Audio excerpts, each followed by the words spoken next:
দেখেন, সর্বপ্রথম যে হাদিসখানা, এই হাদিসখানা বর্ণনা করেছেন সাইয়েদনা হযরত আবু উমামা রাদিয়াল্লাহু তাআলা আনহু, বিশিষ্ট সাহাবী। তিনি বলেন, রাসূলুল্লাহ সাল্লাল্লাহু আলাইহি ওয়াসাল্লাম ইরশাদ করেছেন, যদি কোনো বান্দা আল্লাহ তাআলার সন্তুষ্টির জন্য কোনো বান্দাকে ভালোবাসে, তাহলে ওই ভালোবাসাটার কারণে সে যেন আল্লাহ তাআলাকেই ভালোবাসে। তা এক মুসলমান আরেক মুসলমানের জন্য ভালোবাসা আছে, ইকুয়াল আল্লাহ তাআলার ভালোবাসা আছে। এক মুসলমান আরেক মুসলমানকে ভালোবাসে না, তার মানে সে আল্লাহ তাআলাকেও ভালোবাসে না। হাদিসটা থেকে এটা বুঝি কিনা আমরা? এখন আপনিই দেখেন, আপনি আল্লাহ তাআলাকে কতটুকু ভালোবাসেন। আমি আগে ভালোবাসতে হবে আল্লাহ তাআলার বান্দাদেরকে, এরপরে আল্লাহ তাআলার বান্দার ভালোবাসার মাধ্যমেই আমার মধ্যে আল্লাহর ভালোবাসাটা আসবে। এটা কেন? হাদিস পাকে এসেছে, আল খলকু ইয়ালুল্লাহ, এই জমিনে যত মাখলুক আছে এই সমস্ত মাখলুক আমার আল্লাহ তাআলার পরিবার। সুবহানাল্লাহ বলবেন না? আপনারা এখানে যারা আছেন, আপনাদের প্রত্যেকের একটা পরিবার আছে কি নাই? ওই পরিবারে আপনার স্ত্রী আছে, আপনার দুই একটা সন্তান আছে, আপনার মা বাবা আছে, এটা মিলেই তো একটা পরিবার, ঠিক কিনা বলেন? এই গোটা মাখলুক এটা হলো আমার আল্লাহ তাআলার পরিবার। আর এই পরিবারের মধ্যে সবচেয়ে আকর্ষণীয় সৃষ্টি, সবচেয়ে শখের সৃষ্টি, সবচেয়ে আগ্রহের সৃষ্টি, সবচেয়ে সুন্দরতম সৃষ্টি হলো আশরাফুল মাখলুক, এই মানুষ জাতি।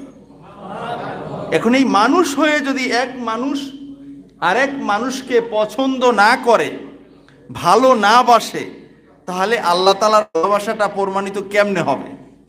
এটা কি সম্ভব বলেন? এ কারণে আমরা যদি মানুষ হয়ে থাকি, আমরা যদি মুসলমান হয়ে থাকি, তাহলে আমাদের উচিত হবে আরেক ভাইকে ভালোবাসা, ঠিক কিনা বলেন? আমি কি কথাগুলো আপনাদেরকে বুঝাইতে পারতেছি? দেখেন, এই ক্ষেত্রে এই হাদিস নিয়ে আলোচনা করলে কিন্তু অনেক আলোচনা করা যায়। এই হাদিস থেকে বোঝা গেল, এক মুসলমান আরেক মানুষ, এক অন্য মুসলমানকে তো ভালোবাসবেই, কিন্তু মানুষ হিসাবে এই মুসলমান আরেকটা অমুসলিমকেও ভালোবাসতে হবে। তার কারণ সেও মানুষ, সেও কি মানুষ। এখন আপনি বলবেন যে হুজুর, তাহলে এই যে কাফের, মুশরিক, ইহুদি, এদেরকে কেন ভালোবাসবো? এরা তো অন্যায় করে। প্রশ্ন আসে না? এরা অন্যায় করুক, হাজারো করুক, কোটি কোটি বার করুক, কিন্তু তারপরেও তার পরিচয়টা কিন্তু হলো মানুষ। তার পরিচয়টা কি? মানুষ।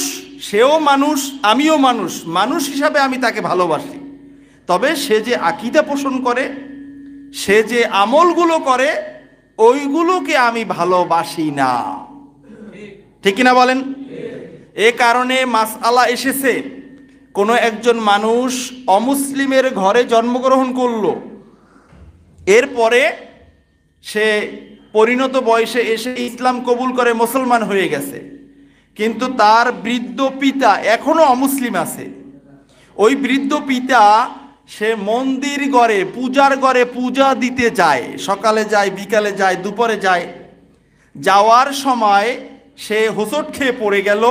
মাসালা হলো, যাওয়ার সময় ওই মুসলিম সন্তান তাকে হেল্প করতে পারবে না, যেহেতু সে অন্যায় কাজে যাচ্ছে।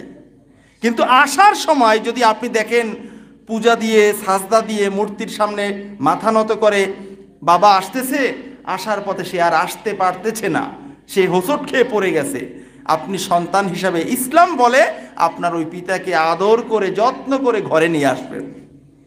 সুবহানাল্লাহ বলবেন না? তাহলে সে তো অন্যায় করলো, তারপরেও তার জন্য ভালোবাসাটা থাকতে হবে।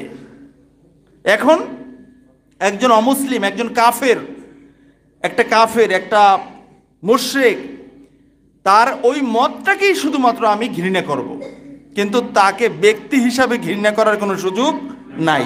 তার কারণ হলো, আমি এখন 30 বছর 40 বছর আমার হয়ে গেল, আমি 40 বছর পর্যন্তই আমি মুসলমান, কিন্তু আমি মুসলমান হলাম এমন মুসলমান যে আমার ভিতরে ইসলামের কি, আমার বাড়ি যশোরে, আমাদের বাড়ির পাশে একটা লোক ভাড়ায় থাকতো। এই লোকটা হলো নবমুসলিম। নবমুসলিম তো ফল বিক্রি করত, এই সবেদা, এদিকে কি সবেদা বলে, এই সবেদা, তারপরে বিভিন্ন সময় বিভিন্ন এই কুল, এগুলো বিক্রি করত। তো লোকটার একটা বদ স্বভাব, সুযোগ পাইলে চুরি করত। এতে আমাদেরও কলা বাগান ছিল, এই কলা বাগান থেকে কলা নিয়ে যাইতো, পাশের বাগান থেকে নিয়ে যাইতো, লিচুর সময় লিচু রাত্রে ভাঙ্গে নিয়ে যাইতো, নিয়ে বিক্রি করত। মানুষ হাসতো যে লোকটা কেমন, এটা ছিল অমুসলিম, সে একটা পর্যায়ে ছিল, সে ইসলাম কবুল করছে, মুসলমান হয়েছে, এখন আবার মুসলমান হয়ে সে চুরি করে। এটা আমাদের এলাকায় খুব মানে তার ব্যাপারে এরকম বলা বলি হতো। কিন্তু এখন দেখেন, এই যে মুসলমান হইয়া সে চুরি করে, এটা তার একটা অন্যায়, কিন্তু সে কিন্তু চিরস্থায়ীভাবে যে জাহান্নাম, ওইটা থেকে কিন্তু নিজেকে সেভ করে ফেলছে। ঠিক কিনা বলেন? সে ঈমান আনছে, সে কবিরে গুনাহ করে। কবিরে গুনাহ তাও মৃত্যুর আগে যদি তওবা করে সে নিষ্পাপ হয়ে যাবে। তওবা না করলে কবিরা গুনার আযাব আল্লাহ তাআলা যা দেওয়ার দিয়ে এরপরে জান্নাতে ঢুকাই দেবেন। কিন্তু যদি কালিমা পড়ে মুসলমান না হতো, খালিদিনা ফিন্নার, ঠিক কিনা বলেন, জাহান্নামের ভিতরে চিরস্থায়ী থাকতো। তাহলে কিছুটা তো আগাইলো। আমি বুঝাতে চাই, আপনি যেই মুশরিককে ঘৃণা করবেন, যে ও মুশরিক, ওরে আমি দেখতে পারি না, ওরে আমি পছন্দ করি না, মনে রাখবেন ও যদি কালিমা পড়ে হয়তোবা হতে পারে আমি 40 বছরে যে ইবাদত করে আল্লাহ তাআলার যতটুক কুরবাত অর্জন করছি, যতটুক নৈকট্য অর্জন করছি, তার চেয়ে বেশি ওই লোকটা আল্লাহর কাছে চলে যেতে পারে। এই যোগ্যতা কিন্তু তার ভিতরে আছে। ঠিক কিনা বলেন? তাহলে একটা অমুসলিমকেও ঘৃণা করা যাবে না। এটাকে সহজ বাংলায় বলা হয়, পাপকে ঘৃণা করো, পাপীকে নয়। পাপীকে ঘৃণা করার কোনো দরকার নেই, তার কারণ এটা হাদিসের নির্দেশ। আপনি মুসলমান, আপনি মানুষ, আরেক মানুষের উপরে আপনার ভালোবাসাটা থাকতে হবে। সাহাবায়ে কেরাম বদর যুদ্ধের সময় মুশরিকদের সাথে যুদ্ধ করতে গিয়ে মুশরিকরা বন্দী হয়ে গেছে।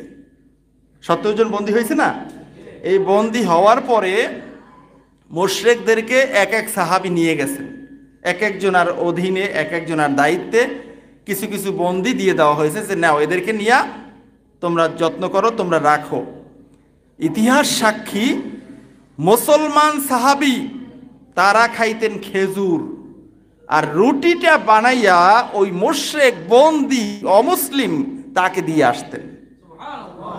একই বাড়িতে 2-3 রুম থাকতো, যেই রুমটা সংরক্ষিত, তালা দিয়ে বন্ধ করে রাখতো, ওই রুমে ওই বন্দীকে রাখতো, অমুসলিমকে রাখতো। তাকে যথা টাইমে খাবার দিতেন সাহাবায়ে কেরাম, নিজেরা খাইতেন খেজুর, আর তাকে দিতেন রুটি। এর মানেটা কি? ওই সমাজে খেজুর আর রুটির তুলনা বর্তমান সমাজে পান্তা ভাত আর বিরিয়ানি। কথা কি বুঝাইতে পারছি আমি? আমরা খাই পান্তা ভাতের পানি, আর তাকে খাওয়াই বিরিয়ানি। কিন্তু সে কি অমুসলিম। আসছিল কেন? আমার নবীকে সুযোগ পাইলে হত্যা করত।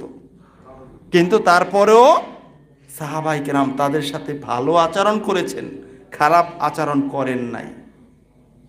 ঈমান আপনি এত সহজ নয়। আপনি যে মনের মধ্যে আরেকজনের ব্যাপারে বিদ্বেষ পোষণ করছেন, আরেকজনকে হেয় প্রতিপন্ন করতে চাচ্ছেন, একজন সামনে অগ্রগতি আপনি রোধ করে দিচ্ছেন, এটা তো আপনি মুসলমান হতে পারতেছেন না। আল্লাহ রাসূল তো বলেছেন, এক মুসলমান অপর মানুষকে ভালোবাসবে, অপর মুসলমানকে ভালোবাসবে। আপনি তো স্বাভাবিক মুসলমান